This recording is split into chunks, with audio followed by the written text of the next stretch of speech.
Chapter 3 The Return of the Queen. Harry and the Weasleys arrived at King's Cross Station so that they could board the Hogwash Express. They met up with Dean Thomas when they got there. Percy was the oldest, so he got to run at the wall first. With a smack, he passed right through. Fred and George went next with their usual scream and yodel. Dean cut in front of Ron and Harry and sprinted into the wall.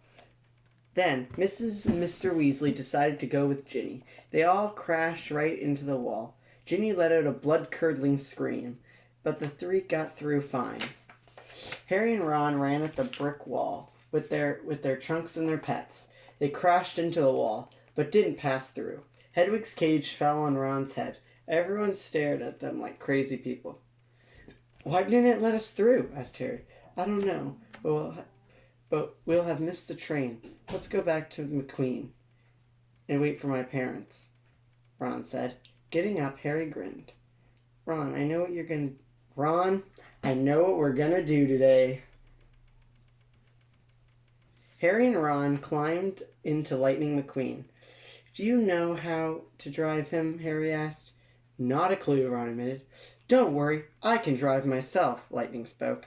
Then they took off into the air. "What if a normal person sees us?" Harry asked. "Good point," said Ron. "Don't worry, I will murder them," McQueen smiled. Ron and Harry looked relieved. They flew over London. "Hey, can you speed up a bit?" Harry asked the car. Don't worry, I am Speed," Lightning McQueen told them. He sped off, and soon they were over a countryside. Ron pointed below. "I see the tracks," he said. Mind if I land?" McQueen asked. "Not at all.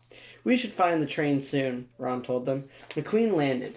They drove along the track for a little while. "What's that noise?" Harry asked as he thought he heard a train whistle. The two slowly turned around to see the Hogwash Express with a giant Tom from Tom and Jerry riding on top of it. Both of them screamed, and McQueen soared off the track. They followed the train safely from above. Eventually, they arrived at Hogwash School of Guns and Misery. Lightning McQueen started making weird noises. "I think he's running out of gas," pointed out Ron. Then Lightning McQueen crashed into a giant tree. The branches of the tree began smashing the windows. Ron shrieked. One reached in and broke his tranquilizer gun. "No!" Ron cried. Eventually, the tree stopped and dropped McQueen. McQueen ejected Harry and Ron, Hedwig, and all of their stuff before speeding away. Harry and Ron snuck up to the castle, making sure to avoid being seen by Argus Filch or Mrs. Norris. They made their way into the Great Hall.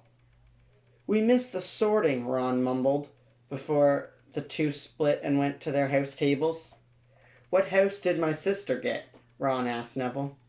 "Oh, she got Slytherin," he answered. "Of course she did," Ron grumbled.